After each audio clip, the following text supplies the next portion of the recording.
She stood in my kitchen, leaning against the counter like a queen addressing her servant. Either you live here as a helper, take care of me and the kids, or you pack your things. I'll have the locks changed tomorrow. Her voice was steel.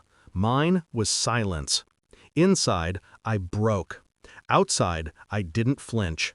I had seen betrayal before, in friends, in strangers, but never thought I'd see it in her, my own blood, the girl I raised through scraped knees and sleepless nights, the child I carried when her father walked out.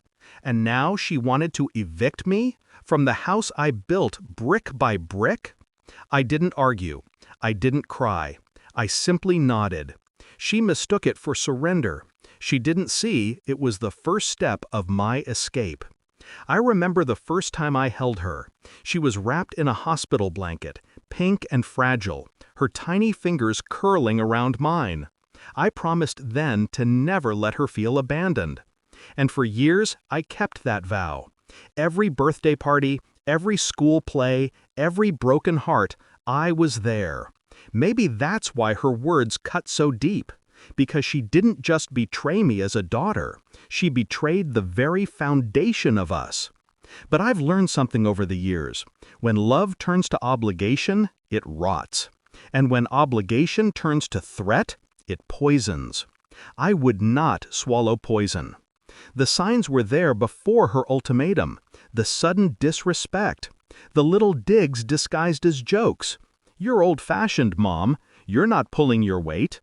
The way she stopped thanking me for meals, for laundry, for babysitting the grandchildren. And then came the slip, her whisper to a friend over the phone.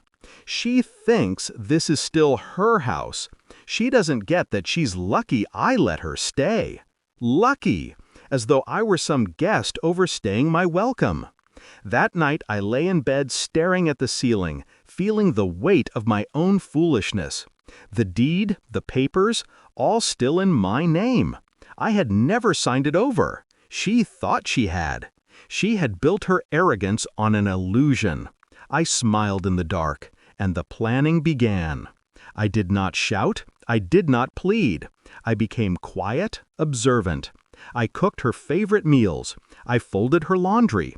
I played with the children, my face calm, my hands steady. She relaxed, believed she had won. That was her mistake. While she lived in her fantasy of control, I was pulling strings in silence. Bank accounts shifted, legal documents reviewed. My lawyer, a man I trusted more than family, assured me, "You hold all the power. If you leave, they'll have nothing." So I began preparing my exit. I packed only essentials, carefully, quietly, so the rooms still looked full. I transferred bills, canceled services.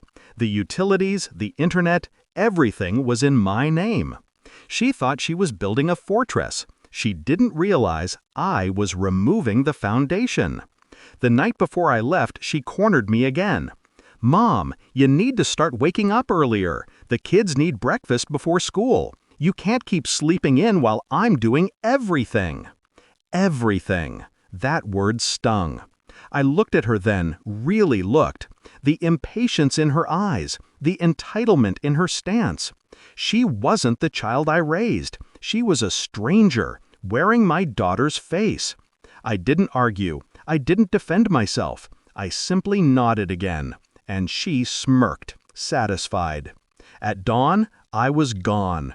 The house was silent when she woke. My room, empty. The fridge, bare. The Wi-Fi, cut. The bank card she used, declined. Chaos spread like wildfire. The children cried for breakfast, for school rides. The laundry piled up. Bills arrived in the mail with my name, not hers. And her calls, the calls, came one after another. First angry, then panicked, then desperate. "Mom, where are you? You can't just leave like this. The kids need you. I need you." I didn't answer. Not once. Days turned into weeks. I watched from a distance, never revealing where I'd gone. A trusted neighbor told me the stories. She struggled to keep up. Her job suffered. The house grew messy, the children unruly. Her friends stopped visiting when they realized she had no control. And slowly, reality sank in for her. Without me, her kingdom was dust. The climax came in a single message late one night. A text, short, shaken. "I'm sorry. I was wrong. Please come back." I stared at the screen. My heart wanted to melt, but my mind stayed steel. Because it wasn't love that brought her to her knees. It was survival. And survival is not the same as remorse. I deleted the message. And with it, the last thread binding me to her house, her demands, her cruelty. Now, I sit in my small rented apartment. It's quiet, modest, mine. No one threatens me here. No one demands I serve them. She thought she could strip me of dignity, force me into servitude. Instead, she learned the truth. I was the pillar. Without me, everything collapses. I do not regret leaving. I regret only that it took me so long to see the stranger my daughter had become. But I am free now, and freedom tastes sweeter than any sorrow.